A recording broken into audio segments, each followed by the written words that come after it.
Hey folks, how you guys doing? Hope you're all having a great day today. This is going to be part 2 in the shop series, this new shop series, and focusing on getting all the tools to this location. And I think it's kind of interesting because, number one, I did not hire a moving company. There was just no tractor trailer access to both locations, really. And number two, I did not use a box truck with a lift gate to move all this stuff. That's what I was trying to find, but there was not a rentable situation within a reasonable driving distance, so we had to get a little bit of ingenuity going with the 7x8, 7x16 trailer that I have for my truck. So I also contemplated not documenting this process at all because I simply wanted to be moved, but so many of you out there expressed interest, so I compromised, and instead of recording, I just took a bunch of pictures. There's absolutely no way with the heat, with the humidity, and with the sporadic rain that I was just gonna keep moving a camera around and recording the process. So instead, I hope that you accept my compromise here, and I'll just walk you through a bunch of pictures that I took with my cell phone throughout the entire process. So that's what the rest of this video is. It's a narration of moving all of the old shop to this shop. To move everything, the plan was to use my 7x16 trailer and to rent a 20-foot U-Haul box truck.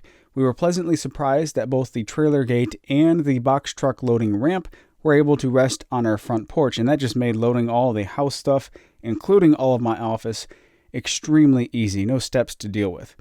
All of the house stuff got moved before anything in the shop, and this means the first items to get into the empty shop was all of my office. That night, I temporarily set up the office on one wall. With multiple trips back and forth, we moved the entire house on a Friday, got the new house completely set up over the weekend, and the following Monday, I went back to the old shop to start pulling items. This was the final state of the shop before the move, and it's crazy cluttered because I had all kinds of stuff piled everywhere due to selling my materials shed a few weeks prior. It ended up taking me a couple weeks to get all of the shop items moved due to the limited days without rain, and also working on getting the old house ready to sell. The first load of shop stuff was the workbenches, air cleaner cart, the lathe, plywood cart, and basically anything else that I could fit around the sides of the trailer. Lots of materials went on the first load.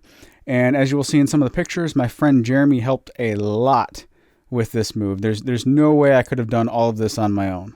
Back at the new shop, unloading was much easier. It was in the shade and on a smooth concrete floor where everything slides so much easier.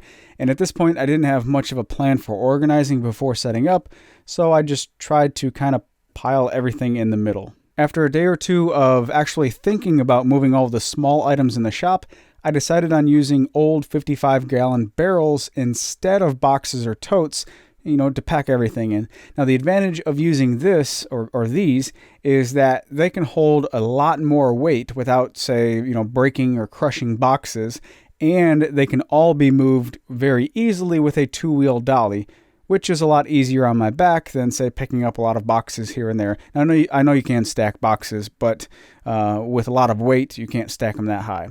Plus, these used barrels are a lot less expensive and last longer than cardboard boxes. Each of these are $5 from Rackley Oil Company if anyone's local in Starkville and was, I guess, curious. Now, I did have to cut all the tops off, and before cutting into any used barrel, it's always best to fill them up with water, and that's to remove any flammable gases that might be on the inside. Now, I tried to use my reciprocating saw to cut the tops off because the blade I had on it really chews through metal with ease, but the blade was too wide to make the turn around the barrel, so after one, I switched to the jigsaw, which worked way better, and here you can see the difference between the ragged reciprocating saw cut and the clean jigsaw cut. After cutting the lids, all of the barrels still had water on the inside from rinsing, and I had other stuff to get done that day, so I set them out in the sun to bake off any moisture remaining on the inside. The last thing I wanted to do was put a bunch of metal tools and whatnot into a barrel that's holding water. And that day, I left the trailer at the old house, and I only took what I could in the back of my truck. Now this is really cool, having all of my tools in the shop when it's all said and done, and still being able to back into my shop and unload out of the sun or the rain. This is something that I'm really looking forward to in the new shop. The next day I went back to the house and rain was expected, so I moved all of the barrels inside, and I ended up working on the house the entire time, and I didn't bring anything back for this particular trip because it stormed shortly after taking this picture. The next rain-free day after that, we started moving all of the heavy items, starting with the jointer planer machine. And this was the heaviest of the machines that I have, and it weighs 880 pounds. But it was also one of the easiest to load due to its shape. It fit perfectly between the feet of an engine crane, and I actually bought this engine crane specifically to unload this machine when I got it. To get the machines onto the trailer, we needed to remove the rear gate, lift the machine, back the trailer under it, and lower the machine onto the trailer. The table saw was a little bit more difficult due to me wanting to lift it without removing anything at all. And basically we just had to mess with it and find the right balance point and push a little bit here or there to clear the feet of the lifting crane. But in the end, we were able to lift it all in one piece without removing anything. Then out of nowhere, a small cloud started dropping rain on us, and I had both the jointer planer as well as the table saw exposed. Now I chose this day to move the tools specifically because there was no rain forecasted, but of course, it had to rain on us. It's Mississippi, why not? So we quickly tarped both machines while I dried off the cast iron surfaces the best I could, and then covered them with whatever oil that I had on hand. I don't even remember what oil I used. Luckily, there was no damage to the machines at all, and in the last rain picture here, you can see the majority of the sky is clear. Just one cloud decided to drop some rain and spike our blood pressure. After that, we loaded the bandsaw and CNC machine with relative ease. Now, they were, air quotes there on relative ease. They were each light enough that we could push them up the ramp on their mobile base, but still heavy enough to struggle a bit, but again, a lot less stressful than the first two machines. And of course, unloading them was a lot easier. The table saw, CNC machine, and bandsaw, they all rolled down the ramp with no problems, and we only used the engine crane for the jointer and planer, or jointer planer combo. My original goal was to move everything in and get back to work as quickly as possible, but sometime around here, I finally made the decision to do some renovation work to the shop before setting it up. I realized the cooling efficiency of the AC unit that was in place just wasn't as good as I hoped for. Ironically enough, the AC died on me a few days after that. I didn't want to put any more money into it. I think the compressor shorted out.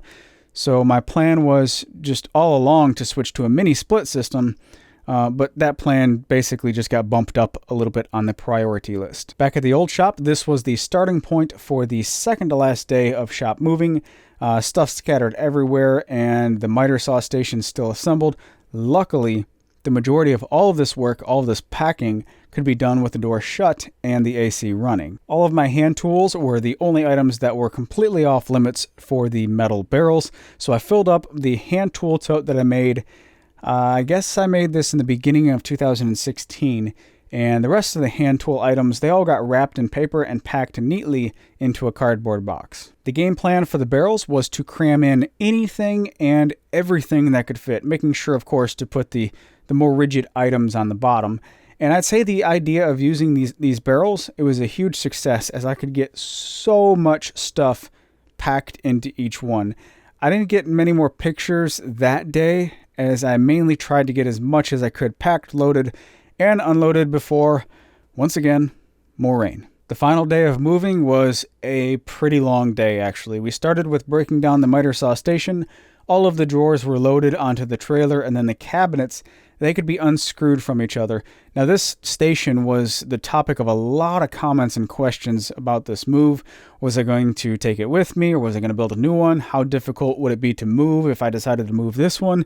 Of course, as you can see, I decided to move this one, and it's just a bunch of basic cabinets that are screwed together, so it's more time-consuming than it is difficult. Now, one thing I did lose by doing this is the measuring tape on the stop block fence.